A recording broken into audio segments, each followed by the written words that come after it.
வாங்க, நியூட்டனோட ரொம்ப முக்கியமான அந்த 3 இயக்க விதிகளை பத்தி சட்டுன்னு ஒரு 5 நிமிஷத்துல பாத்துரலாம். இது உங்க பரீட்சைக்கு ரொம்பவே உதவியா இருக்கும். நம்மள சுத்தி இருக்கிற உலகம் எப்படி வேலை செய்யுதுன்னு புரிஞ்சுக்க இதுதான் அடிப்படை.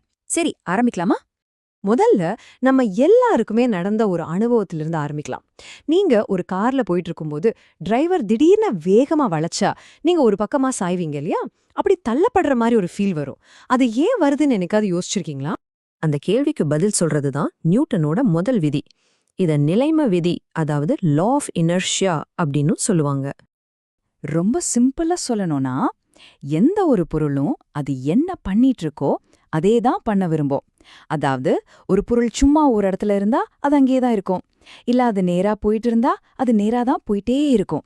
நீங்களா ஒரு விஷயம் கொடுத்து அதை நிறுத்துற வரைக்கும் இல்ல தள்ளுற வரைக்கும். இதுக்கு பேர் தான் நிலைமம். இப்போ நம்ம கார் உதாரணத்துக்கு வருவோம். கார் திரும்பும்போது உங்க உடம்பு நேரா போறதுக்கு தான் முயற்சி பண்ணும். ஆனா கார் வளைஞ்சிடுது, அதனால உங்க உடம்பு அந்த திசை மாற்றத்தை எதிர்க்கும். அப்போ நீங்க உணர்ற இந்த தள்ளுதல் உண்மையில வெளியிலிருந்து வர்ற விசை இல்ல, அது உங்க உடம்போட நிலைமை தான் காரணம். சரி, அடுத்தது 2வது விதி. முதல் விதி என்ன சொல்லுச்சு? எந்த விசையும் இல்லைன்னா என்ன நடக்கும்னு.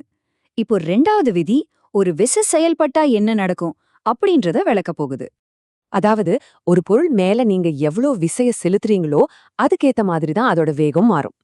இந்த விதி ஒரு பொருளோட நிறை, நீங்க குடுக்கற விசை, அதனால ஏற்படுற முடுக்கம், இது 3க்கும் உள்ள தொடர்பை நமக்கு காட்டுது.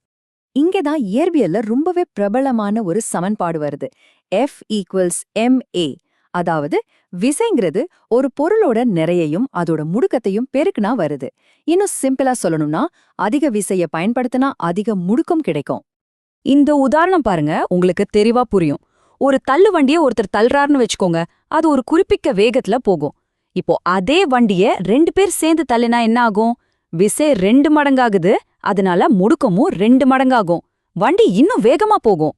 இப்போ நாம பார்க்க போறது கடைசி மற்றும் 3வது விதி.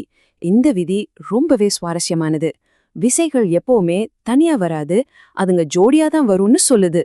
இதோட மூலக்கருத்து என்னன்னா, ஒவ்வொரு வினைக்கும் அதுக்கு சமமான ஆனா எதிர் திசையில ஒரு எதிர்வினை கண்டிப்பா இருக்கும்.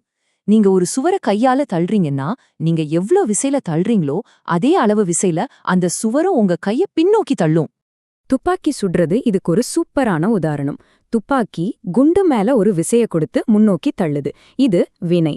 அதே நேரத்துல அந்த குண்டும் துப்பாக்கி மேல அதே அளவு விசைய எதிர் திசையில, அதாவது பின்னோக்கி தள்ளுது. அதுதான் எதிர்வினை.